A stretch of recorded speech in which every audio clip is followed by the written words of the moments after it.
Okay. Recording पण start झालेली आहे.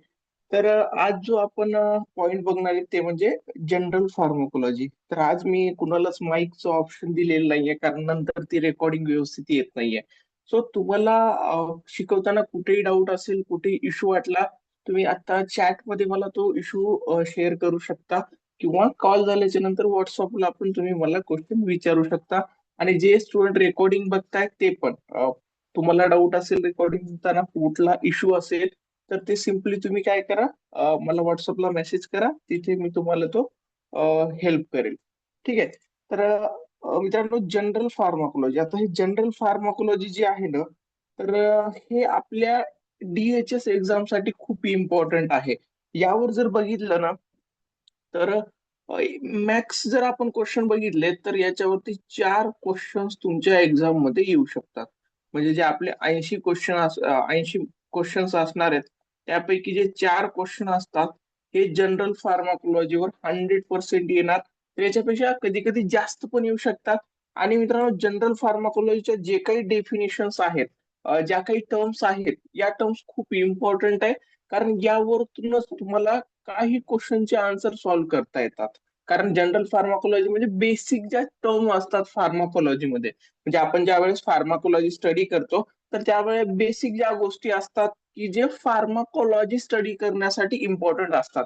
म्हणजे एखादा ड्रग असेल, तर त्या ड्रगचं जे काही काम असेल, म्हणजे आपल्या बॉडीमध्ये येऊन तो ड्रग त्या डिसीजला क्युअर करणार आहे, त्या डिसीजला ट्रीट करणार आहे, तर तो कसा करणार आहे, त्याच्या साठी जे काही फॅक्टर्स तिथे असतात, म्हणजे त्याचं मोड ऑफ ऍक्शन असेल, किंवा बॉडीचा रिस्पॉन्स असेल त्या पर्टिक्युलर ड्रग रिलेटेड, म्हणजे ऍब्सॉर्प्शन, डिस्ट्रीब्युशन, मेटाबॉलिझम, तर या सगळ्या गोष्टीचं स्टडी फार्माकोलॉजीमध्ये केलं जातं. आणि फार्माकोलॉजीमध्ये जे स्टडी केलं जातं त्याच्यामध्ये ज्या बेसिक कन्सेप्ट असतात, त्या येतात मित्रांनो जनरल फार्माकोलॉजीमध्ये. तर हे जनरल फार्माकोलॉजी तुम्हाला माहिती असणं खूप गरजेचं आहे. याच्यामध्ये काही स्टुडंटला वाटेल की सर हे तर खूप सिम्पल आहे. ठीक आहे, हे सिम्पल आहे, पण काही स्टुडंटचा कसा पास आउट होऊन गॅप झालेला आहे. तर ह्या छोट्या छोट्या टर्म्स काय असतात, त्यांना माहिती नसतात, किंवा ज्यावेळेस MCQ क्वेश्चन्स मध्ये या टर्म्स येतात ना, तर तिथे ते खूप जास्त कन्फ्युज होतात. तर ते कन्फ्युजन दूर करण्यासाठी अ, या क्लासमध्ये तुम्ही फोकस करा. आपण बेसिक टर्म्स व्यवस्थित डिस्कस करू. आणि काही डाऊट असेल, चॅटमध्ये विचारा, किंवा नंतर विचारलं तरी चालेल. तर मित्रांनो, पहिल्यांदा आपण बघू जन फार्माकोलॉजी. फार्माकोलॉजी काय आहे? Pharmacology is the branch of science that deals with the study of drug, including their origin, properties, effect, mechanism of action, uses, interaction and living organism. म्हणजे फार्माकोलॉजीमध्ये ड्रग रिलेटेड ऑल गोष्टीचं study केलं जातं, सर्वच. आता इथे तुम्हाला वाटेल की या डेफिनेशन वर तर MCQ क्वेश्चन येणारच नाही सर, तर खूप सिम्पल आहे. पण मित्रांनो, या डेफिनेशन वर पण क्वेश्चन येऊ शकतो. क्वेश्चन कसा येऊ शकतो? गाईस, माझा व्हॉइस व्यवस्थित येत नाहीये का? एक चॅट मध्ये कम्युनिट येते की सर स्टार्ट करा. मित्र ऑलरेडी स्टार्ट केलेलं आहे. एकदा कन्फर्म करता. ओके. हा, ज्याला आवाज येत नाहीये, ज्याला स्क्रीन दिसत नाहीये, त्यावेळेस तुम्ही मला कमेंट करा. पण तुमच्या एकट्याचा प्रॉब्लेम असेल ना, तर मीटिंग डिस्कनेक्ट करून रिजॉईन करा. थँक्यू गाईज, खूप सारे रिस्पॉन्स आले. ठीक आहे. तर या जनरल फार्माकोलॉजीच्या डेफिनेशन वरती ना क्वेश्चन येऊ शकतो. आता हे क्वेश्चन कसं येणार? क्वेश्चन मित्रांनो असेल की which of the following not correct about pharmacology. आता किंवा असं येईल, which of the following correct statement about pharmacology, किंवा correct statement about pharmacology study. म्हणजे फार्माकोलॉजी मध्ये जे काही स्टडी केलं जातं, असं एखादा कन्सेप्टिव्ह क्वेश्चन येतो. आता हे जे क्वेश्चन असतात ना, असे which of the following not, किंवा which of the following statement is correct, तर या क्वेश्चनला तुम्ही आन्सर करताना हे बघणं खूप इम्पॉर्टंट आहे की कोणता ऑप्शन. आता हे एक ऑप्शन आहे, सेकंड ऑप्शन आहे, थर्ड ऑप्शन आहे, आणि फोर्थ ऑप्शन आहे. तर असे जे कन्सेप्टिव्ह क्वेश्चन असतात, किंवा जिथे वन लाईनर समजा नाहीये, तर तिथे तुम्हाला त्या स्टेटमेंटला रीड करा, त्या स्टेटमेंटचं मिनिंग समजून घ्या आणि मित्रांनो ते मायनस करत चला. कधी पण तुम्ही ज्यावेळेस एक्झाम मध्ये जाता ना, तर तुम्ही फुल्ली फोकस असता आणि तुम्ही एखादा ऑप्शन तुम्हाला करेक्ट वाटेल, तुम्ही करेक्ट करून टाकता. पण तुम्ही कधी कधी क्वेश्चन जो असतो तो नॉट पण दिलेला असतो. म्हणजे तिथे तुम्हाला करेक्टला टिक नाही करायचं, जे रॉंग आहे त्याला टिक करायचंय. तर हे छोट्या छोट्या मिस्टेक जरी असतात ना मित्रांनो, हे आपण एक्झाम मध्ये तिथे रीड नाही करत. मग ते आपण बाहेर येताना बघतो, यार हे तर येत होतं मला. तर कधी पण चारही ऑप्शनचा विचार करायचा आहे. आणि मित्रांनो स्पेशली फार्मासिस्टची जी काही एक्झाम असते ना, तर इथे क्वेश्चन सिम्पल असतात, क्वेश्चन सर्व तुम्हाला माहित असलेले येतात. आणि मित्रांनो मॅक्झिमम क्वेश्चन हे लॉजिकली सॉल्व्ह करता येतात. ते डिपेंड तुमच्या डिप्लोमाच्या नॉलेजवरती असेल, डिग्रीच्या नॉलेजवरती असेल, त्यावरून तुम्ही ते आन्सर करू शकता. फक्त कंडिशन एक आहे, चार मधले तीन ऑप्शन आधी मायनस करा, की बाबा हे आन्सर का नाहीये, ह्याचं रिझन काय आहे, हे विचार करा. ठीक आहे, तर हे असे क्वेश्चन येतात. त्याच्यानंतर आहे मित्रांनो next part, source of the drug. आता मित्रांनो जे ड्रग आहे, म्हणजे हा जो ड्रग आहे, हे ड्रग कुठून बनवले जातात. ठीक आहे, म्हणजे आपण मार्केटमध्ये बघतो एवढ्या टॅबलेट्स आहेत, एवढे वॅक्सिन आहेत, एवढे अँटीबायोटिक्स आहेत. तर हे कुठून बनवले जातात, ह्यांचा सोर्स काहीतरी असेल ना. असं तर नाही की ते ऑटोमॅटिकली येतात, असं नाहीये. तर त्यांचे सोर्स असतात आणि ह्याचे मेनली चार सोर्स आहेत मित्रांनो. तर पहिला सोर्स आहे नॅचरल, म्हणजे नेचर मध्ये ते ऑलरेडी अवेलेबल असतात. आपलं फार्माकॉग्नसीचे खूप सारे ड्रग आहेत, ज्याच्यावर काही प्रोसेस न करता पण ड्रगचं काम करतात. किंवा आपल्या घरी जे आजी वगैरे आहेत ते काय करतात, नॅचरल ट्रीटमेंट देतात. कधी कधी जे प्लांट वगैरे अवेलेबल आहेत आपल्या एरियामध्ये, इन्व्हायरमेंटमध्ये, त्याच यूज करून. तर असे जे नॅचरल सोर्सेसने ड्रग येतात ना, तर त्यांना म्हणतात मित्रांनो नॅचरल ड्रग्स. तर हा एक सोर्स आहे जे की नेचर मधून ड्रग आपल्याला डायरेक्टली भेटतात. तर दुसरा सोर्स काय आहे मित्रांनो, सिंथेटिक सोर्स. आता हे सिंथेटिक सोर्स म्हणजे काय, हे टोटली मित्रांनो मॅन मेड असतं. मॅन मेड म्हणजे हे जे ड्रग आहे ना, या ड्रगला काहीतरी रिॲक्शन करून, काहीतरी सिंथेसिस करून, म्हणजे केमिस्ट्रीच्या जर आपण रिॲक्शन बघितल्या, तर त्या रिॲक्शनचा यूज करून मित्रांनो मॉलिक्यूल बनवला जातो. आणि मित्रांनो ते जे असतात कम्प्लिटली मॅन मेड असतात, सिंथेटिक असतात, सिंथेसिस केलेलं असतं. ठीक आहे, ते असतात सिंथेटिक ड्रग. ह्याच्यामध्ये खूप सारे ऍस्पिरिन वगैरे जे आपण फार्माकोलॉजीमध्ये मॅक्सिमम ड्रग बघतो, ते सिंथेटिक ड्रग आहेत. ठीक आहे. आता तिसरं सोर्स काय आहे मित्रांनो, सेमी सिंथेटिक. आता हे सेमी सिंथेटिक काय असतं, मेड बाय मॉडिफाईंग नॅचरल सबस्टन्स. म्हणजे सपोज एखादा नेचर मध्ये असणारा सबस्टन्स आहे, तर या नॅचरल सबस्टन्स मध्ये काहीतरी चेंज करून, मॉडिफाय करून, जे ड्रग मार्केटमध्ये येतात किंवा बनवले जातात, त्या ड्रगला मित्रांनो त्यांचं जे सोर्स असतो तो असतो सेमी सिंथेटिक ड्रग.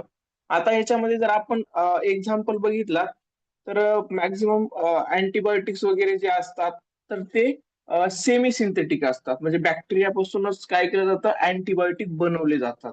तर याच्यामध्ये कसं काही प्रमाणात त्याच्यावरती हे युज केलं, म्हणजे डायरेक्ट बॅक्टेरिया तर खायला नाही देत ना आपल्याला. तर ते अँटीबायोटिक मध्ये कन्वर्ट करण्यासाठी त्याच्यावर काहीतरी प्रोसेस करावी लागते, त्याला मॉडिफाय करावं लागतं.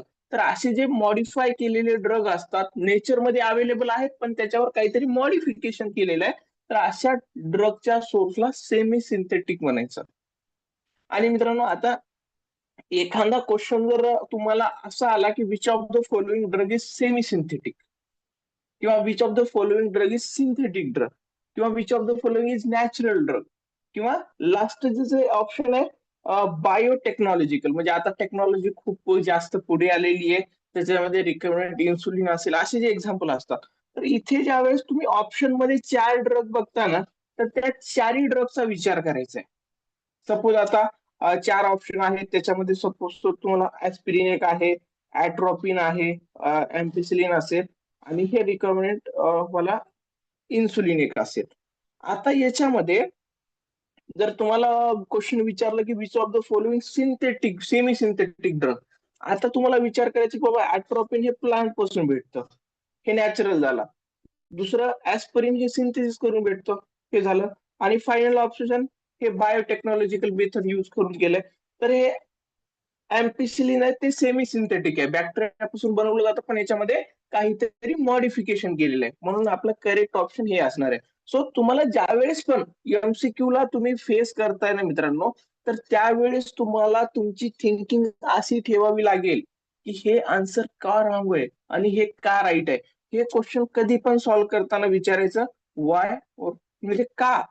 हा क्वेश्चन तुम्हाला क्वेश्चन पेपर मध्ये आला पाहिजे. आणि आपल्याकडे मित्रांनो टाइम भरपूर आहे, विचार करायला टाइम आहे. आणि स्पेशली आता डीएचएस मध्ये 80% फार्माचा सिलेबस आहे, तर फार्माच्या सिलेबस मध्ये टाइमचा इश्यू येणारच नाही.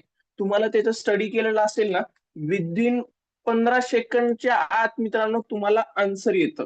10 सेकंड मध्ये आन्सर येतं कधी कधी. तर directly line to line question असतात, तेवढी जास्त थिंकिंग करायचं. तर टाइम आहे आपल्याकडे, ते टाइम इकडे तिकडे बघत बघण्यापेक्षा तुम्ही काय करा, जे ऑप्शन आहेत त्याला रिमूव्ह करण्याचं काम करा आणि करेक्ट ऑप्शन फाइंड करण्याचं काम करा. ठीक आहे. ओके. वेल, दुसऱ्या पार्ट कडे जाऊ आपण. तर दुसरा जो पुढचा पार्ट आहे तो आहे फार्मॅकोकायनेटिक.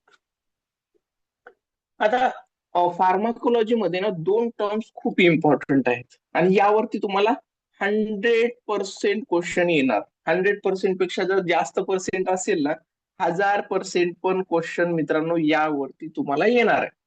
100% नो डाऊट. तर याच्यामध्ये जर पेपरचं ड्युरेशन असेल 2 तास, एक चॅट मध्ये क्वेश्चन आलेला आहे की पेपरचं ड्युरेशन किती असेल, तर 2 तासाचं ड्युरेशन असेल. या 2 तासामध्ये तुम्हाला 100 क्वेश्चन सॉल्व्ह करावे लागतील.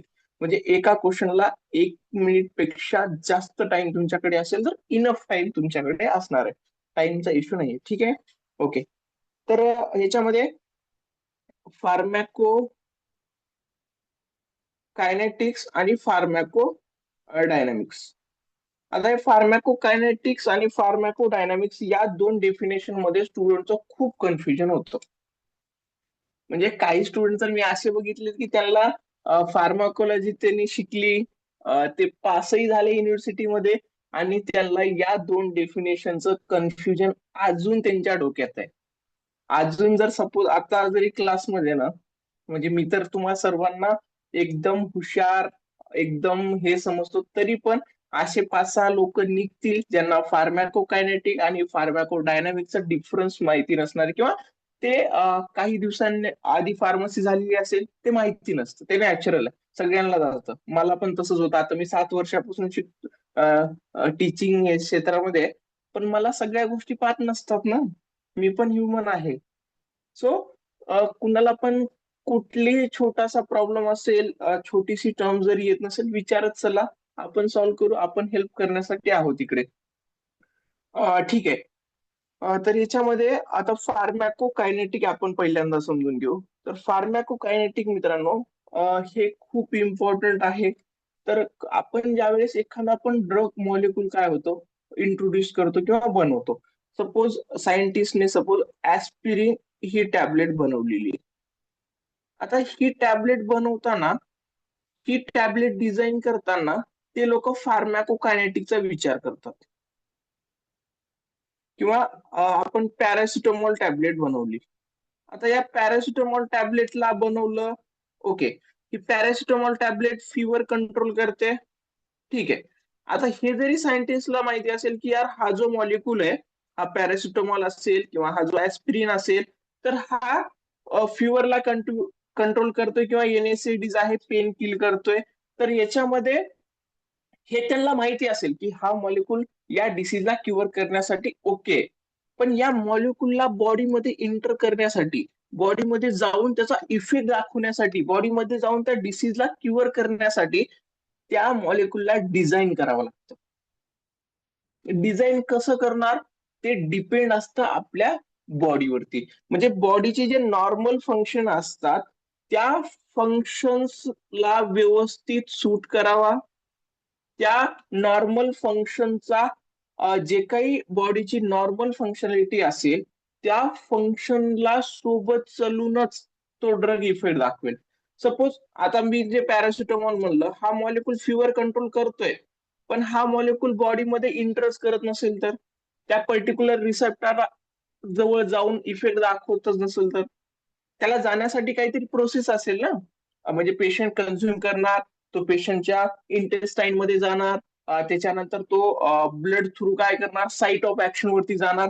या सगळ्या प्रोसेसमध्ये सगळ्या बॉडीच्या गोष्टीला स्टडी करावं लागतं, की म्हणजे हा जो पॅरासिटामॉल ड्रग आहे तो बॉडीमध्ये व्यवस्थित ऍब्सॉर्प्शन होणार का, ऍब्सॉर्प्शन झाल्याच्या नंतर त्याचं डिस्ट्रीब्युशन सर्व बॉडीमध्ये होणार का, त्याच्यानंतर आता हे डिस्ट्रीब्युशन झालं, ऍब्सॉर्प्शन झालं, त्याच्यानंतर त्याचं मेटाबॉलिझम होणार का, आणि सर्वात शेवटी आणि सगळ्यात महत्वाचं एक्सक्रीशन, म्हणजे अनवॉन्टेड सबस्टन्स आपल्या बॉडीमध्ये राहिला तर चालेल का, तो एक्सक्रीट पण झाला पाहिजे. सॉरी.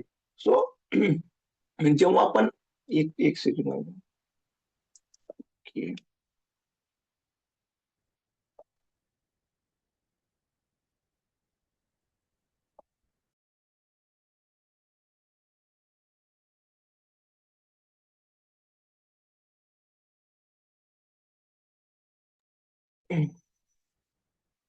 ओके. Sorry guys. तर ह्याच्यामध्ये फार्मॅकोकायनेटिक मध्ये ना जेवढ्या पण बॉडीच्या फंक्शन्स असतात यांना स्टडी करूनच ड्रग बनवला जातो. म्हणजे त्याच्यामध्ये समजा काही अदर गोष्टी ऍड केल्या जातील, किंवा त्याला ड्रगला डिझाईन करताना तो व्यवस्थित ऍब्सॉर्प्शन झाला पाहिजे, डिस्ट्रीब्युशन झाला पाहिजे, मेटाबॉलिझम झाला पाहिजे, एक्सक्रिशन झालं पाहिजे. तर या चार टर्म्सला बघूनच ड्रग डिझाईन केलं जातं, कारण हे टर्म्स खूप इम्पॉर्टंट आहेत. ठीक आहे. तर याच्यामध्ये जे तुम्हाला डेफिनेशन असणार ही माहिती असणं खूप गरजेचं आहे. तर फार्मॅकोलॉजी मध्ये involve the study of absorption, distribution, metabolism आणि एक्सक्रिशन ऑफ ड्रग. म्हणजे या टर्म मध्ये काय जर केलं जातं फार्मॅकोकायनेटिक मध्ये, या चार टर्मचा स्टडी केला जातो. हे तर तुम्हाला माहिती असणं गरजेचंच आहे, 100% गरजेचं आहे, की फार्मॅकोकायनेटिक मध्ये ऍब्सॉर्प्शनचा स्टडी केला जातो, डिस्ट्रीब्युशनचा स्टडी केला जातो, मेटाबॉलिझमचा स्टडी केला जातो, आणि एक्सक्रिशनचा. त्यालाच इन शॉर्ट आपण म्हणतो ADME. ठीक आहे. आता हे माहिती असतं, पण आपल्याला ज्यावेळेस या टर्म वरती क्वेश्चन येतो तर त्यावेळेस या एडीएम वरती क्वेश्चन विचारलं जात नाही. त्यावेळेस क्वेश्चन येतो या पॉइंट वरती, किंवा ऑप्शन मध्ये तुम्हाला असं पॉइंट दिसतं. तर त्यावेळेस होतो आपण कन्फ्युज, आणि तिथे आपण काय करतो, रॉंग आन्सर सिलेक्ट. तर त्यासाठी मित्रांनो हे जे डेफिनेशन आहे ह्याचं आपण मिनिंग समजू व्यवस्थित. तर फार्मॅकोकायनेटिक मध्ये what the body does to drug, म्हणजे मित्रांनो फार्मॅकोकायनेटिक मध्ये स्टडी केलं जातं जी ह्युमन बॉडी असते ते ड्रग सोबत काय करते. What the body does to drug म्हणजे बॉडी त्या ड्रग सोबत कोणत्या कोणत्या गोष्टी करणार आहे याचं स्टडी जे असतं ते फार्मॅकोकायनेटिक मध्ये असतं. म्हणजे जो बॉडीचा इफेक्ट असेल ड्रग मध्ये, सपोज आता एखादा ड्रग समजा बॉडीमध्ये आला, ड्रग आला मित्रांनो बॉडीमध्ये, तर बॉडी काय करणार, त्याला पहिल्यांदा ऍब्सॉर्ब करणार. म्हणजे तो बॉडीमध्ये आल्यास त्याला ऍब्सॉर्प्शनची जी प्रोसेस असते किंवा नॉर्मल प्रोसेस असते. सपोज आता तुम्ही जेवण केला, तर जेवण केल्याच्या नंतर जेवणामध्ये जे मेन हे असतात, जे एनर्जी वगैरे जे काही गोष्टी असतील, तर ते बॉडी नॉर्मल ऍब्सॉर्प्शन वगैरे करते ना, बॉडीची एक प्रोसेस असते. मग ते ब्लड मध्ये जाणार, त्याच्यानंतर त्याचं मेटाबॉलिझम होणार, एक्सक्रिशन होणार. ते बॉडी सर्वांसोबतच करते. म्हणजे आपण जेवढं पण खातो किंवा जे पण आपण बॉडीमध्ये इनटेक करतो, तर हे बॉडीची नॉर्मल प्रोसेस आहे. तर फार्मॅकोकायनेटिक मध्ये जे बॉडीची नॉर्मल प्रोसेस आहे तेच स्टडी केलं जातं. What the body does to drug म्हणजे जे बॉडीची नॉर्मल प्रोसेस आहे त्या प्रोसेसमध्ये त्या ड्रग सोबत काय काय होणार आहे हे स्टडी केलं जातं फार्मॅकोकायनेटिक मध्ये. What the body does to drug, ड्रगचा इथे काही संबंध नाहीये, तो सिम्पल बॉडीमध्ये येणार, त्याच्यानंतर बॉडीचा जो काही रिस्पॉन्स असेल ते स्टडी केलं जातं फार्मॅकोकायनेटिक मध्ये. हे तुमचं कन्सेप्ट एकदम क्लिअर असलं पाहिजे. तर एमसीक्यू क्वेश्चन यावरती येणार, आणि या हे जे what does the body does to drug जे सांगतोय मी, तर हे मित्रांनो याचं जे सेंटेन्स आहे ऑप्शन मध्ये थोडासा चेंज पण असू शकतो. पण तुम्हाला फक्त एवढं लक्षात ठेवायचंय, जो काही बॉडीचा रिस्पॉन्स आहे, म्हणजे बॉडी कोणत्या कोणत्या गोष्टी ड्रगला ऑफर करते, म्हणजे बॉडीच्या ज्या काही नॉर्मल फंक्शन रिलेटेड गोष्टी आहेत त्या फार्मॅकोकायनेटिक मध्ये येतात. एवढं डोक्यात ठेवा. मग त्यांनी ऑप्शन मध्ये सेंटेन्स चेंज केला, लँग्वेज चेंज केली तरी चालेल. तुम्हाला ते टॅकल करता आलं पाहिजे. त्याच्यानंतर मित्रांनो, याच्यामध्ये जे मेनली या चार टर्म्स आहेत, त्या पण खूप इम्पॉर्टंट आहेत. तर याच्यामध्ये पहिली टर्म आहे ऍब्सॉर्प्शन. म्हणजे फार्माकोकायनेटिक मध्ये जे आपण चार टर्म्स स्टडी करतो, तर ह्याचे यावरती पण तुम्हाला क्वेश्चन येतात, त्यावरती पण तुम्हाला एखादा एमसीक्यू येण्याचा चान्स आहे. तर इथे बघा, ऍब्सॉर्प्शन जे आहे, it is the movement of drug from site of administration to blood stream systematic circulation. आता आता सपोज एक पेशंट आहे. ओके. एक पेशंट आहे. या पेशंटने काय केलंय मित्रांनो, ड्रग कन्झ्युम केलेला आहे. ठीक आहे. तर या पेशंटने ड्रग कन्झ्युम केलाय. आता हे ड्रग आहे मित्रांनो, हे कन्झ्युम केल्याच्या नंतर त्याचं डायरेक्ट इफेक्ट तर भेटणार नाहीये. तर पहिल्यांदा ऍब्सॉर्ब करावं लागेल. आता या पेशंटची कंडिशन समज डिफिकल्ट आहे, त्याला इश्यू आहे, काहीतरी डिसीज आहे. तर पहिल्यांदा आपण ड्रग काय करणार, ड्रगचे व्हेरियस फॉर्म्स असतात. टॅबलेट असेल, कॅप्सूल असेल, सिरप असेल, इंट्राव्हेनस इंजेक्शन फॉर्म मध्ये असेल. तर पहिल्यांदा आपण त्याच्या कंडिशनला बघणार, तो किती सिरियस आहे, त्याला किती प्रॉब्लेम आहे. तर तिथे त्यानुसार काय करणार मित्रांनो, ड्रग दिला जाणार. आणि त्या कंडिशन नुसार आपण बघणार की बाबा याला ऍब्सॉर्ब कसं पाहिजे ड्रग. सपोज एखादा पेशंट असेल अनकॉन्शियस स्टेट मध्ये, म्हणजेच स्विच ऑफ असेल तो. समजा एखादा ऍक्सिडेंट झालाय, बेहोश झालेला असेल. त्या पेशंटला म्हणलं की बाबा अरे उठ, हे टॅबलेट खा ना बाबा, गिळ पाणी घेऊन टॅबलेट गिळ, असं चालेल का? चालणार नाही ना. तर त्यावेळेस आपल्याला त्या ड्रगला त्याच्या इंट्राव्हेनस रूट मध्ये द्यावं लागेल. म्हणजे ऍब्सॉर्प्शनची स्टेप म्हणजे डायरेक्ट आपण ब्लड मध्येच देणार. तर बॉडीमध्ये ऍब्सॉर्प्शनचं हे नाही येणार. तर इथे जे प्रोसेस आहे ना, तर ऍब्सॉर्प्शन मीन्स ज्या पण रूटने ड्रग दिलेला आहे, रूट कोणता पण असेल, त्या रूट पासून त्याच्या सर्क्युलेशन मध्ये ड्रग जाणं म्हणजे ऍब्सॉर्प्शन. म्हणजे त्याच्या ब्लड मध्ये ड्रग गेला पाहिजे. सपोज एखाद्याने काय केलंय, ओरल फॉर्मने म्हणजे कॅप्सूल किंवा टॅबलेट कन्झ्युम केले, तर ते टॅबलेट कॅप्सूल काय करणार, त्याच्या इंटेस्टाईन मध्ये जाणार. इंटेस्टाईन मधून मित्रांनो लिपिड मेम्ब्रेन असेल, तिथून काय होणार, ड्रग ऍब्सॉर्ब होणार. मॅक्झिमम जे ड्रग असतात ते इंटेस्टाईन मध्ये ऍब्सॉर्ब केले जातात. तर हे ऍब्सॉर्ब केल्याच्या नंतर त्याच्या सिस्टमॅटिक सर्क्युलेशन मध्ये जाणार, म्हणजे ब्लड मध्ये जाणार. आता हे ड्रग ब्लड मध्ये गेला, तर ब्लड काय करतं, सर्व बॉडीमध्ये जातो. म्हणजे असं कोण आहे का ज्याच्या एखाद्या पार्ट मध्ये ब्लड नाहीये. तर हे खूप इम्पॉर्टंट आहे की ड्रग जो असतो तो ब्लड मध्ये जाणं खूप गरजेचं आहे. तर ही जे प्रोसेस आहे, की कोणत्या पण साईट ऑफ ऍडमिनिस्ट्रेशन पासून ड्रग ब्लड मध्ये जाण्याची, या प्रोसेसला, या मुवमेंटला, तर मित्रांनो याला म्हणतात ऍब्सॉर्प्शन. ठीक आहे. इथे कन्फ्युज व्हायचं नाहीये. किंवा क्वेश्चन कधी विचारताना काय केलं जातं, दुसऱ्या रूट ऑफ ऍडमिनिस्ट्रेशनचा काही तर त्यांनी तिथे मेन्शन केला. किंवा असा पण क्वेश्चन येऊ शकतो ना, which of the following not true about absorption, असा क्वेश्चन येणार. तिथे पण तुम्हाला आन्सर करताना ना मित्रांनो, फक्त मेन कॉन्सेप्ट वरती लक्ष द्यायचंय. कोणती कन्सेप्ट लक्ष द्यायचंय, की ऍब्सॉर्प्शन काय आहे. कोणत्या पण साईटला जरी ड्रग दिला, या पेशंटला कुठे पण ड्रग ऍडमिनिस्टर केला, पण याच्या ब्लड मध्ये झाला पाहिजे, किंवा याच्या पूर्ण बॉडीमध्ये जो फिरणारा फ्लुइड आहे त्याच्यामध्ये ड्रग गेला पाहिजे. तर हे कन्सेप्ट तुम्ही लक्षात घेतलात ना, तुम्हाला कुठलाही एमसीक्यू येऊ द्या, तुम्ही आन्सर प्रॉपर करू शकता. ठीक आहे. त्याच्यानंतर आर मध्ये एक इथे डेफिनेशन दिले, absorption is a process by which drug passes from site of admission to systematic circulation. ठीक आहे. ओके. त्यानंतर आहे दुसरी कन्सेप्ट फार्मॅकोकायनेटिक मधली, ती म्हणजे डिस्ट्रीब्युशन.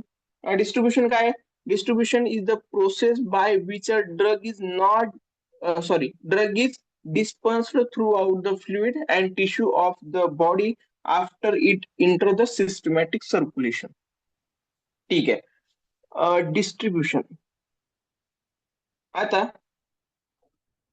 डिस्ट्रीब्युशन जे आहे ना, तर याच्यामध्ये मित्रांनो, ब्लड इथे ऍब्सॉर्प्शन ही पहिली प्रोसेस असते. ड्रग, आता आपलं पेशंट डबल आपण ड्रॉ करू, बिचारा ते. ओके. आता या पेशंटच्या बॉडीमध्ये मित्रांनो, त्याच्या ब्लड मध्ये ड्रग गेलाय, म्हणजे ऍब्सॉर्प्शन पहिली कन्सेप्ट असते कधी पण ऍडमिनिस्ट्रेट केला तर. तर हे ब्लड मध्ये ड्रग गेल्याच्या नंतर फक्त ब्लड मध्येच ड्रग फिरत राहिला तर चालेल का? मला सांगा. ड्रग ड्रग हा ब्लड मध्ये गेला, त्याच्या पूर्ण बॉडीमध्ये फिरतोय, चालणार नाही ना. त्याच्या त्या बॉडीच्या पार्ट मध्ये जे काही डिसीज असेल, त्या पर्टिक्युलर रिसेप्टरवर तो ऍक्ट झाला पाहिजे. त्या पर्टिक्युलर रिसेप्टरवर ऍक्ट होऊन तिची ट्रीटमेंट दाखवण्यासाठी तो डिस्ट्रीब्यूट पण झाला पाहिजे. म्हणजे सपोज आज आज माझा बर्थडे आहे आणि मी काय करतोय, एक चॉकलेटचं बॉक्स घेऊन येतोय आणि मी क्लासरूम मध्येच तो माझ्या चेअर वरती चॉकलेटचा बॉक्स ठेवतोय. आता ते चॉकलेटचं बॉक्स मित्रांनो ते चेअर वरतीच ठेवून किंवा माझ्या जवळ ठेवून चालेल का? पूर्ण क्लासरूमला तुम्हाला द्यावा लागेल ना. मग एखादा स्टुडंट असा असतो की यार तो स्वतः घेऊन हाताने काढून घेईल, म्हणजे तो ब्लड मधला, जर ब्लड मध्ये आपल्याला इफेक्ट पाहिजे असेल ना, तर तिथे भेटेल ब्लड मध्ये गेल्यास. पण ते डिस्ट्रीब्यूट पण करायला पाहिजे. तर त्याच पद्धतीने मित्रांनो, ब्लड मध्ये ड्रग गेलाय ठीक आहे, पण तो बॉडी टिश्यू मध्ये पण डिस्ट्रीब्यूट झाला पाहिजे, कारण त्याचा इफेक्ट तिथे भेटला पाहिजे ना. तर मित्रांनो, distribution process by which drug is dispersed throughout the fluid and tissue of the body after inter systematic circulation. Systematic circulation मध्ये इंटर झाल्याच्या नंतर सर्व बॉडी पार्ट मध्ये तो डिस्ट्रीब्यूट पण झाला पाहिजे. ठीक आहे. ओके. होप सो डिस्ट्रीब्युशन पण समजलं असेल. त्याच्यानंतर आहे नेक्स्ट मेटाबॉलिझम.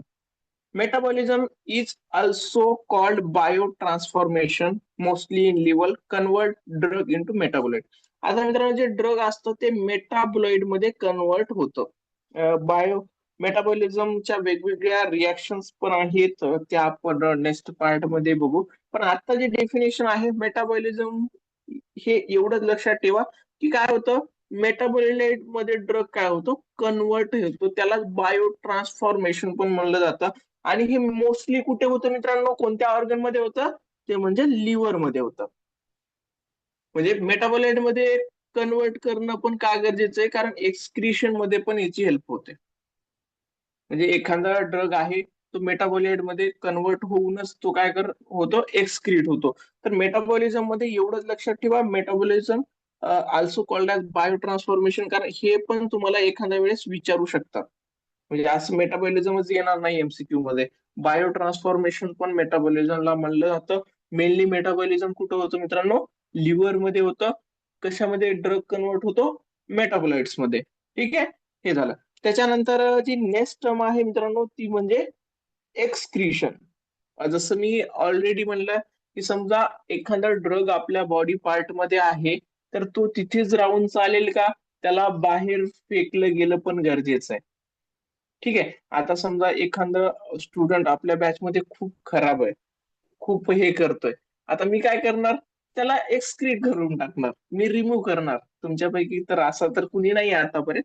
तर समजा तो एक्स्ट्रा ऍक्टिव्हिटीज करतोय, बिनकामाच्या गोष्टी करतोय, मी एक्सक्रीट करणार. ठीक आहे ना. तर इथे ड्रगचं सपोज काम जो होता, त्या ड्रगला जे काही काम दिलंय, त्याला काय करणार मित्रांनो, त्यांनी कम्प्लीट केल्याच्या नंतर काय करणार, त्याला रिमूव्ह करून टाकणार. सपोज आता तुम्ही धुरंधर मूवी सर्वांनी बघितला असेल, तर तिथे ऍसिड जो असतो, एक पाय असतो जो हमजा, तो पाकिस्तानला जातो. त्या पाकिस्तानला गेल्याच्या नंतर त्याचं काम करून तो परत इंडियात येतो, म्हणजे पाकिस्तानमधून एक्सक्रीट केलं जातं त्याला. ठीक आहे. तर त्या पद्धतीने ड्रगचं जर काम झालं, तर तिथे राहून फायदा आहे का? तिथून काय होणार, एक्सक्रीट केलं जाणार. आता हे एक्सक्रीट कोणत्या ऑर्गन थ्रू होणार, तर ते पण बघणं खूप इम्पॉर्टंट आहे. तर मेनली जे ड्रग असतात ते किडनी, युरिन थ्रू एक्सक्रीट केले जातात. त्याच्यानंतर बाईल असेल, फेस असेल, स्वेट असेल, सॉरी स्वीटच बोलतोय, लंग्स असेल, म्हणजे आपण जे रेस्पिरेशन करतो त्या थ्रू पण ड्रग एक्सक्रीट केला जातो.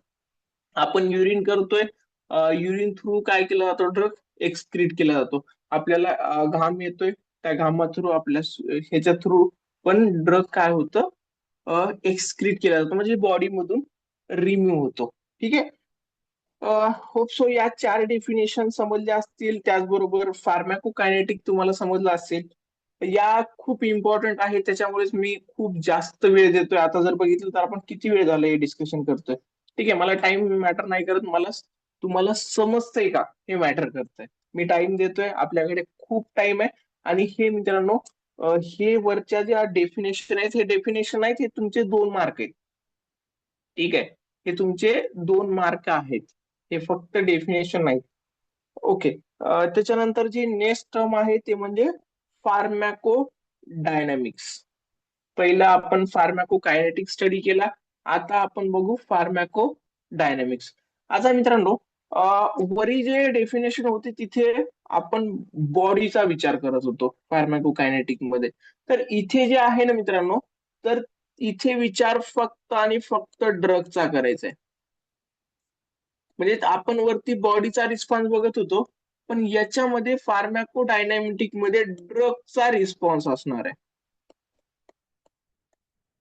म्हणजे ड्रग बॉडीमध्ये इंटर केल्याच्या नंतर त्या पेशंटच्या बॉडीमध्ये तो काय काय ऑफर करणार आहे, म्हणजे काय काय चेंजेस करणार आहे. What the drug does to body.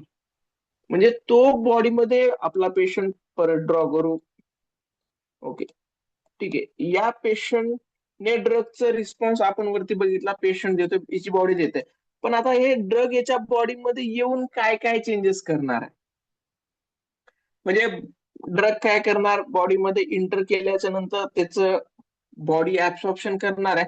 ते ऍब्सॉर्प्शन झाल्याच्या नंतर ड्रग काय करेल, त्याचा जो रिसेप्टर असेल त्याला ज्या पद्धतीने डिझाईन केलंय त्या पद्धतीने तो काय करेल, त्याच्या पर्टिक्युलर रिसेप्टर सोबत बाइंड करेल. त्या पर्टिक्युलर साईटवर तो जाणार आहे आणि त्याला जे टास्क दिलेलं आहे, त्याला जे काम दिलेलं आहे ते पूर्ण करणार आहे. त्याला जे फार्मॅकोकायनेटिक पॅरामीटर किंवा फार्माकोकायनेटिक जे काही ऍब्सॉर्प्शन डिस्ट्रीब्युशन व्यवस्थित होण्यासाठी त्याला तयार केलेलं आहे. म्हणजे सपोज आता जसं मी ऑलरेडी एक्झाम्पल दिलं की धुरंधर आहे, त्या हमजाला मित्रांनो पाकिस्तानमध्ये पाठवण्यासाठी तिची एकदम चांगली तयारी केली जाते. म्हणजे त्याला स्ट्रॉंग बनवलं जातं, त्याला पायासारखं बनवलं जातं, त्याला सगळ्या गोष्टीचं तिकडे नॉलेज दिलं जातं, त्याची फिटनेस असेल सगळं बनवलं जातं. तिथे गेल्याच्या नंतर तो काय करणार, तिथे जाऊन त्या गँग मध्ये इन्व्हॉल्व असेल किंवा तिथे जे खूप सारे मर्डर करत होतो. तर ड्रग पण तसंच आहे, तिथे तो जाणार, त्याला सगळ्या गोष्टी भेटणार, पण बॉडीमध्ये त्याला त्या रिसेप्टरला बाइंड करायचं असेल, त्या पर्टिक्युलर रिसेप्टरच्या ज्या काही ऍक्टिव्हिटीज असेल ते इन्क्रीज डिक्रीज करून त्याला फायनल रिझल्ट पाहिजे. म्हणजे ड्रग आपण काय घेतो, की आपलं डिसीज क्युअर झालं पाहिजे, पेशंट उठून बसला पाहिजे, पेशंट उठून म्हणला पाहिजे मी खूप चांगला ड्रगने खूप मला हेल्प केली. सो ते ड्रगचं रिस्पॉन्स असेल, जे ड्रगचं काम असेल ना, तर ते स्टडी केलं जातं मित्रांनो फार्मॅको डायनॅमिक मध्ये. तर इथे तुम्ही एवढं लक्षात ठेवा, मी तर सिम्पली सांगेल फार्मॅको डायनॅमिक्स मीन्स ड्रग आणि फार्मॅको कायनेटिक मीन्स बॉडी. हे लक्षात तुम्ही ठेवलात ना, तुमच्या या 2 टर्मचे 2 मार्क कुठेच नाहीत जाणार. आणि 80 क्वेश्चन मध्ये या दोन्ही टर्मवर एक एक क्वेश्चन येणं फिक्स असेल. Okay. Study of detailed mechanism of action by which drug produce their pharmacological effect. म्हणजे जे फार्माकोलॉजिकल इफेक्ट असणार आहे, त्याचं जे इफेक्ट असेल त्याचं स्टडी आणि तो कशा पद्धतीने ऍक्शन दाखवतो, हे सर्व फार्मॅको डायनेमिक मध्ये स्टडी केलं जातं. What the drug does to body. Okay. तर याच्यामध्ये मेनली जर आपण बघितलं, स्टडी मोड ऑफ ऍक्शन. आता या मोड ऑफ ऍक्शनला स्टडी करण्यासाठी जर बघितलं तर पहिला आहे रिसेप्टर बाइंडिंग. म्हणजे ड्रग मित्रांनो बॉडीमध्ये आला तर तिथे काहीतरी त्याला पाहिजे ना, तो असंच डायरेक्ट इफेक्ट दाखवेल का, त्याला काहीतरी वे पाहिजे, त्याला काहीतरी डिझाईन केलं पाहिजे जेणेकरून त्या पर्टिक्युलर रिसेप्टरला तो काय होईल, ऍक्ट होईल. तर पहिलं जे कन्सेप्ट असतं की रिसेप्टरला तो बाइंड झाला पाहिजे. म्हणजे रिसेप्टरला तो बाइंड झाला म्हणजे आता हमजा पाकिस्तानमध्ये हमजा गेला स्पाय म्हणून, त्याच्याकडे सगळं नॉलेज होतं, सगळं होतं, पण तिथे काहीतरी त्याला वे भेटला पाहिजे. ते ज्यूस शॉपवर तो काम करतो, तिथे हेल्प करणारे लोक आहेत, म्हणजे तो किती बाइंड झाला. तर तशाच पद्धतीने बॉडीमध्ये ड्रग तर येतोय, पण तिथे त्याला काहीतरी तिथे सपोर्ट करणारे लोक भेटले पाहिजे. सपोर्ट करणारे लोक भेटले तरच तो इफेक्ट दाखवेल. नाहीतर ब्लड सर्क्युलेशन मध्ये फिरतच राहणार, ते काही कामाचं आहे का? नाहीये. तर ड्रग बॉडीमध्ये एंटर केल्याच्या नंतर रिसेप्टरला बाइंड झाला पाहिजे, जेणेकरून नेक्स्ट जे ऍक्टिव्हिटी असेल ते दाखवेल. त्याच्यानंतर याच्यामध्ये डोस रिस्पॉन्स रिलेशनशिप पण आहे. डोस रिस्पॉन्स रिलेशनशिप म्हणजे किती डोस त्या पेशंटला दिलेला आहे त्यावरून इफेक्ट आहे. म्हणजे हमजा पाकिस्तानमध्ये जातोय, तो किती स्ट्रॉंग आहे. तो जर खूप स्ट्रॉंग आहे, तो खूप बॉडी बिल्डर आहे, खूप त्याचं मेंटल स्टेट चांगली आहे, तो इफेक्ट चांगलाच देणार ना. सो ड्रगचं पण तसंच आहे. बॉडीमध्ये ड्रग इंटर करतोय ना मित्रांनो, तर तो किती पर्सेंट गेलाय, तो किती कोणत्या फॉर्म मध्ये गेलाय. आता सपोज एखादा ड्रग आहे, ओरल रूटने देतोय, टॅबलेट खातोय, आणि एकाला मित्रांनो इंट्रावेनस देतोय. आता आता कोणता ड्रग इफेक्टिव्ह असेल, तर इंट्रावेनसने दिलेला इफेक्टिव्ह असेल ना, कारण तो डायरेक्ट ब्लड मध्ये जातोय. ओरलले जे ड्रग आपण खातोय ते काय करणार, तो ऍब्सॉर्प्शन होणार, डिस्ट्रीब्युशन होणार, खूप प्रोसेस आहे. तर इथे डायरेक्ट आहे, 100% बायो अवेलेबिलिटी असते इंट्रावेनसची. ओरलची फर्स्ट पास मेटाबॉलिझम असेल किंवा दुसरे खूप सारे रिझन असतात. ओके. तर हे पण फार्मॅको डायनामिक मध्ये स्टडी केलं जातं. त्याच्यानंतर therapeutic and toxic effect. Therapeutic effect म्हणजे तो थेरापेटिकली एखाद्या थेरपीमध्ये किती इफेक्टिव्ह आहे, आणि टॉक्झिक इफेक्ट मध्ये साईड इफेक्ट किती आहेत. ओके. त्याच्यानंतर पोटेन्सी अँड इफिकसी पण खूप इम्पॉर्टंट आहे पर्टिक्युलर ड्रगची. सो हे सगळं जे असतं हे फार्मॅको डायनामिक मध्ये येतं. ओके. तर सिम्पली तुम्हाला ज्यावेळेस क्वेश्चन येईल, पहिली टर्म ही लक्षात ठेवा, what the drug does to body. त्याच्यानंतर study of mechanism of action, याला mode of action, mode of action असेल, मेकॅनिझम ऑफ ऍक्शन, जे तुम्हाला लक्षात ठेवायचे ते. ओके. त्यानंतर मित्रांनो याच्यामध्ये ह्या ज्या चार टर्म्स आहेत ते आपण बघू. तर याच्यामध्ये पहिली टर्म आहे पोटेन्सी अँड इफिकसी. आता a more potent drug produce the same effect at lower dose than a less potent. Okay. पहिले potency is related to the dose, not maximum effect, that is efficacy. Efficacy जी असते ना मित्रांनो, एखाद्या ड्रगचं maximum effect किंवा किती effect देतोय हे ज्या टर्म्सने दाखवलं जातं, तर ती असते इफिकसी, म्हणजे किती इफेक्टिव्ह आहे.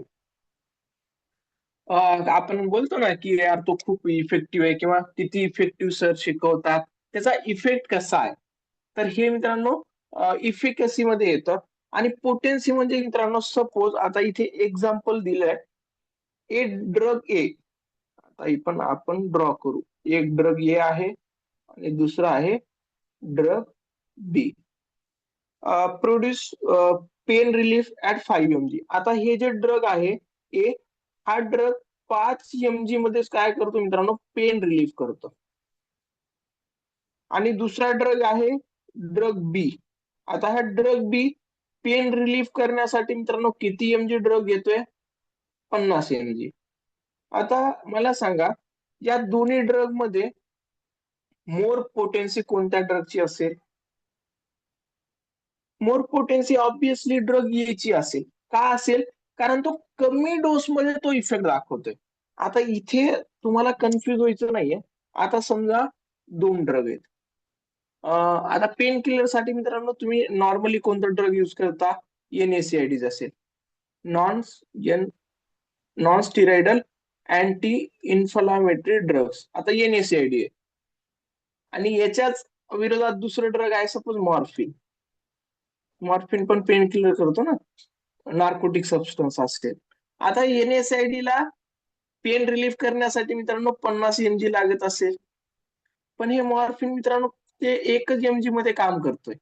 सो हा मॉर्फिन मोर पोटंट आहे. तो असा ड्रग आहे जो सेम प्रॉब्लेमला क्युअर करण्यासाठी कमी डोस घेत असेल, तर तो मोर पोटंट असेल.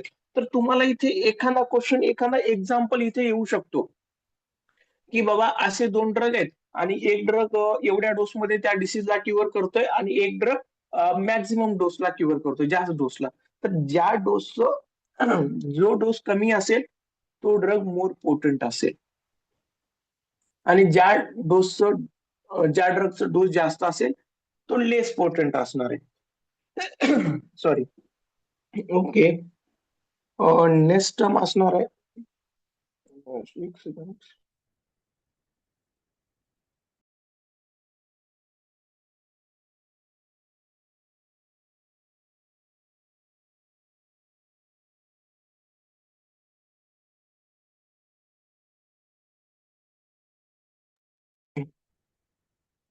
गाईज समजत तर आहे ना?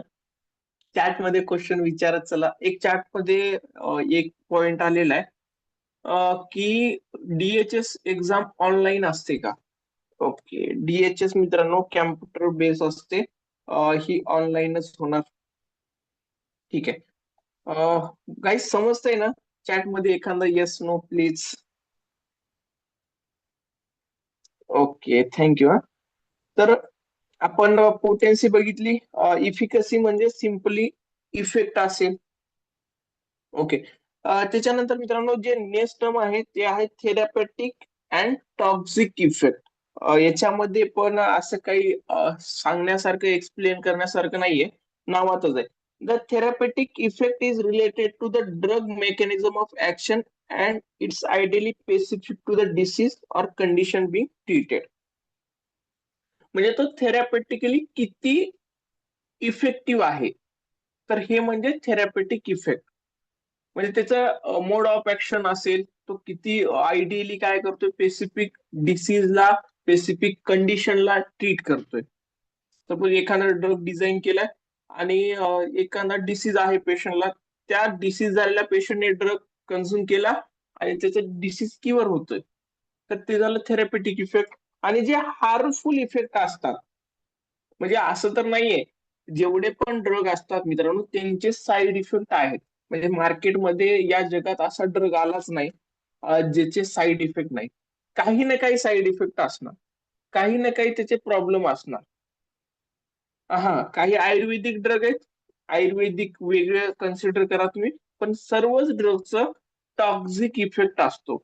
म्हणजे तो आपल्या बॉडीमध्ये जाऊन काहीतरी चांगल्या गोष्टी करतोय ना, तर न कळत काही वाईट गोष्टी होतात. म्हणजे ते आपण रील मध्ये बघतो ना, कर्म करणे जाता हूं बट कांड हो जाता है. तर तसं आहे, ते ड्रग जरी बॉडीमध्ये काम म्हणजे त्या पेशंटला बरं करण्यासाठी जात असेल ना, तर काही वेळा न कळत त्या पेशंटचा जीव पण घेतो.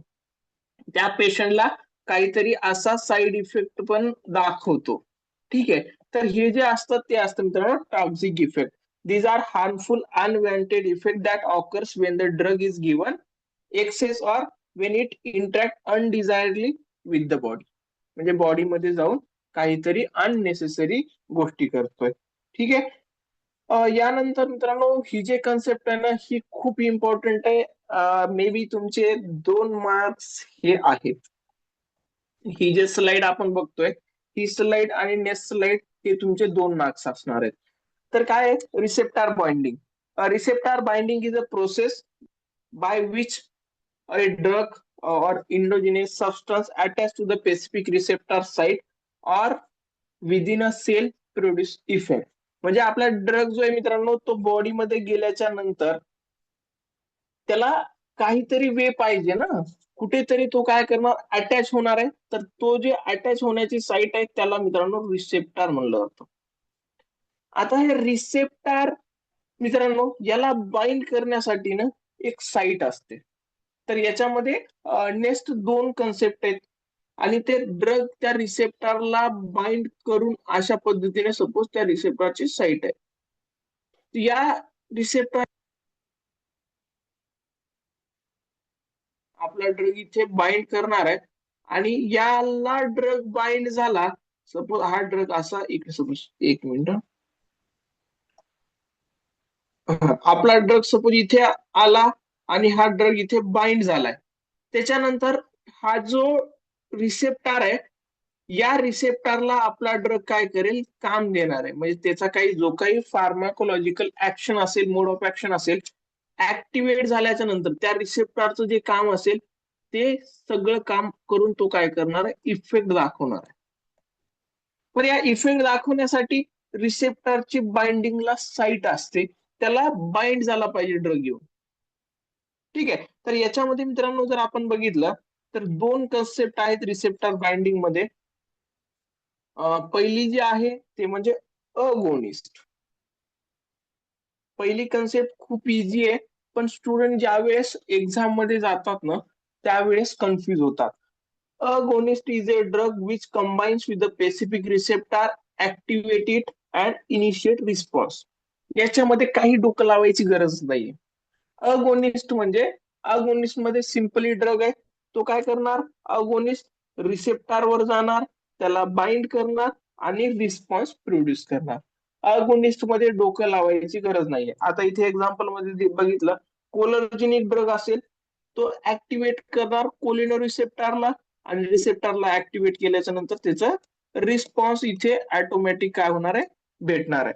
त्याच्यानंतर इथे एक्झाम्पल ऍसिटिल कोलिन असेल, ऍक्टिव्हेट मस्कॅरिन अँड निकोटिनिक रिसेप्टर, त्याचे जे पर्टिक्युलर ड्रगचे पर्टिक्युलर रिसेप्टर असतात त्या डिझाईन करताना तसंच त्यांना बनवलं जातं त्या पर्टिक्युलर इफेक्टसाठी. तर हे बाइंड करणार रिसेप्टरला आणि रिस्पॉन्स त्याचं दाखवणार, डिसीज क्युअर करणार. ठीक आहे, हे झालं अगोनिस्ट. पण मित्रांनो इथे जर कन्सेप्ट दुसरी जी आहे ना तर ती आहे अँटागोनिस्ट. अगोनिस्ट सिंपली ड्रग आहे, तो बॉडीमध्ये जातो, रिसेप्टरला बाइंड करतो, इफेक्ट दाखवतो, ते झालं, ते सिंपल आहे. पण हे अंटागोनिस्ट जे असतं, antagonist is a drug which bind to the receptor but does not activate it. म्हणजे आपला जो अगोनिस्ट होता तो पर्टिक्युलर रिसेप्टर कडे जात होता, त्याला बाइंड करत होता आणि रिस्पॉन्स प्रोड्यूस करत होता. पण इथे जे आहे ना मित्रांनो,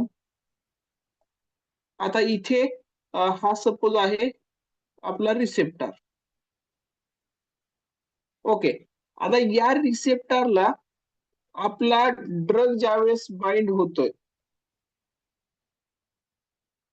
हे ड्रग आहे आणि हा जो ड्रग आहे तो काय अँटागोनिस्ट आहे.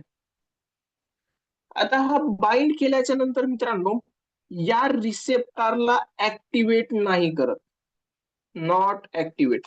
तो काय करतो, फक्त अटॅच असतो. म्हणजे जर सपोज एक्झाम्पल द्यायला गेलो ना मी, ओके, एक्झाम्पल जर आपण द्यायला गेलो, एक सपोज लवर आहेत, तर ते काय करतात, प्रेम करतायत पण लग्नच नाहीत करत.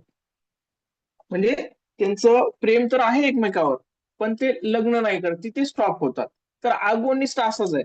तर आगोनिस्ट काय करतो, जे काही रिसेप्टर आहे त्याला अटॅच होऊन राहतो, पण त्याला ऍक्टिव्हेट करतच नाही, ती प्रोसेस पुढे जातच नाही, ते रिस्पॉन्स भेटतच नाही. तर याच्यामध्ये काय होतं मेनली, आता ही रिसेप्टरची जी साईट आहे तर ती साईट ब्लॉक होऊन जाते. म्हणजे इथे जो आपला नेक्स्ट ड्रग आहे म्हणजे अगोनिस्ट जो असणार आहे, अगोनिस्ट काय करतो, रिसेप्टरला ऍक्टिव्हेट करतो आणि रिस्पॉन्स प्रोड्यूस करतो. म्हणजे तो इफेक्ट दाखवण्यासाठी कामी येणार आहे अगोनिस्ट. पण इथे अँटागोनिस्ट ऑलरेडी अटॅच असेल तर अगोनिस्टला साईट भेटेल का बाइंड करण्यासाठी, भेटणारच नाही. हा बिचारा बोंबलत फिरणार, त्याला काम करण्यासाठी भेटतच नाही. पण मित्रांनो असं पण नाहीये ना की अगोनिस्ट काहीच कामाचा नाहीये. अगोनिस्ट खूप कामाचा आहे. ज्यावेळेस समजा एखाद्या पेशंटला पॉइझनिंग होते तर ते एखादा समजा पॉइझन झाला तर त्याला हे करण्यासाठी किंवा एखाद्या ड्रग एखाद्या केमिकलचा रिस्पॉन्स त्या रिसेप्टरवर होऊ नये आणि बॉडीची फंक्शन बिघडू नयेत, त्यावेळेस अगोनिस्ट खूप इम्पॉर्टंट असतो. म्हणजे समजा अगोनिस्ट कसा माहिती का इम्पॉर्टंट, सपोज आपल्यावर हे होतंय, एखाद्या सैन्याला इथं जाणवत असेल तर एक जे टॉक्सिक इफेक्ट दाखवणारे केमिकल्स आहेत आपल्या बॉडीमध्ये येत आहेत, त्यांना स्टॉप करणारा आपल्याकडे जर एखादा अंटागोनिस्ट असेल तर तर त्यासाठी मित्रांनो अंटागोनिस्ट पण खूप इम्पॉर्टंट असतात. ठीक आहे, अगोनिस्ट त्या रिसेप्टरला ऍक्टिव्हेट करून काम करतात, पण त्या अगोनिस्टला पण स्टॉप करणारे जे असतात ते असतात अँटागोनिस्ट. नावातच आहे अगेन्स्ट अगोनिस्ट. ठीक आहे, तर इथे तुम्हाला डेफिनेशन मध्ये एवढं लक्षात ठेवा, a antagonist is a drug which bind to the receptor but does not activate it. तर मित्रांनो हे नॉट हे खूप इम्पॉर्टंट आहे. त्याच्यानंतर it prevent the action of agonist, म्हणजे अगोनिस्ट जे ऍक्शन आहे ते प्रिव्हेंट करतं. ठीक आहे, तर तुम्हाला क्वेश्चन मध्ये ना मित्रांनो मल्टिपल सिनेरियोज आहेत, म्हणजे क्वेश्चन पण वेगवेगळे बनतात या टर्म्स वरती आणि ऑप्शन पण वेगवेगळे बनतात. ठीक आहे, आता इथे मी एका लँग्वेज मध्ये दिलंय, पण इथे तुम्हाला क्वेश्चन पेपर मध्ये ऍज इट इज येणार आहे का बाबा ही लाईन, ऑप्शन मध्ये ही लाईन येणार आहे का, नाही येणार. आता इथे जर मी म्हणलं it prevent the action of agonist, as it is नाही येणार, सिनेरिओ देतील. तर तुम्हाला मित्रांनो इथे कन्सेप्ट खूप इम्पॉर्टंट आहे. हे माहिती जर असलं ना, तुम्ही कोणता बी क्वेश्चन येऊ द्या. अगोनिस्ट काम काय, अगोनिस्टचं काम काय, ड्रग रिसेप्टरला बाइंड होणं, ऍक्टिव्हेट करणं, इफेक्ट दाखवणं. अँटागोनिस्टचं काम काय, त्या रिसेप्टरच्या साईडला बाइंड होणं, अगोनिस्टला साईड प्रोव्हाइड न करणं, प्रिव्हेंट करणं अगोनिस्टच्या ऍक्शनला. इथे इथे टर्म्स बघा ही मित्रांनो, अँटागोनिस्ट रिसेप्टरला bind, does not produce response. Agonist receptor is not available, agonist साठी रिसेप्टर भेटेल का, नाही भेटणार. Example, atropine antagonize activity of acetylcholine. Atropine bind to the muscarinic receptor, block acetylcholine. आता हे ऍसिटिलकोलिन आणि अॅट्रोपिन एकाच रिसेप्टरवर ऍक्ट होणारे ड्रग आहेत. तर हे अॅट्रोपिन काय करतं, मस्कॅरिनिक रिसेप्टरला बाइंड करतं आणि ऍसिटिलकोलिनला जागाच देत नाही. ठीक आहे, होप सो मित्रांनो समजलं असेल. एकदा चॅट मध्ये येस नो सांगा फक्त, मला पण बरं वाटेल. ओके ओके, थँक्यू गाईज यार, thank you. Okay okay, next part आपण बघू, डोस रिस्पॉन्स रिलेशनशिप. आता हे डोस रिस्पॉन्स रिलेशनशिप ना इझी आहे, पण इथे एक थेरापेटिक इंडेक्सचा फॉर्म्युला खूप इम्पॉर्टंट आहे आणि दोन याच्यामध्ये डेफिनेशन पण इम्पॉर्टंट आहेत. ठीक आहे, तर dose response relationship describe how the magnitude of a drugs effect changes with increasing dose. म्हणजे या कर्व मध्ये काय स्टडी केलं जातं मित्रांनो, ज्या वेळेस एखादा ड्रग आहे, पहिल्यांदा 50 mg दिला, त्याच्यानंतर त्याला समजा एक 50% इफेक्ट भेटला, म्हणजे 50% त्याचा डिसीज क्युअर झाला. त्याच्यानंतर 100 mg ड्रग दिला, त्याच्यानंतर त्याचा 70% डिसीज क्युअर झाला. त्याच्यानंतर 150 mg दिला, त्याच्यानंतर त्याचा जो डिसीज आहे तो 80% क्युअर झाला. तर हे जे पर्सेंटेज असेल डोस इन्क्रीज केल्याच्या वरचा, म्हणजे त्याचा रिस्पॉन्स पण चेंज होते ना. डोस इन्क्रीज करतोय, रिस्पॉन्स चेंज होतोय, डोस इन्क्रीज करतोय, रिस्पॉन्स चेंज होतोय. तर हे जे स्टडी असतं, म्हणजे डोस इन्क्रीज केल्याच्या नंतर जे रिस्पॉन्स मध्ये चेंज होणार आहे ना, हे स्टडी म्हणजेच dose response relationship. Dose response relationship help to decide right dose for maximum benefit with minimum risk. म्हणजे एखाद्या पेशंटला एखादा डिसीज असेल, त्या डिसीजला व्यवस्थित पद्धतीने ट्रीट करायचंय, प्रॉपर वेने ऍक्युरेट ट्रीट करायचंय, तर प्रॉपर डोस डिसाईड करणं पण गरजेचं आहे.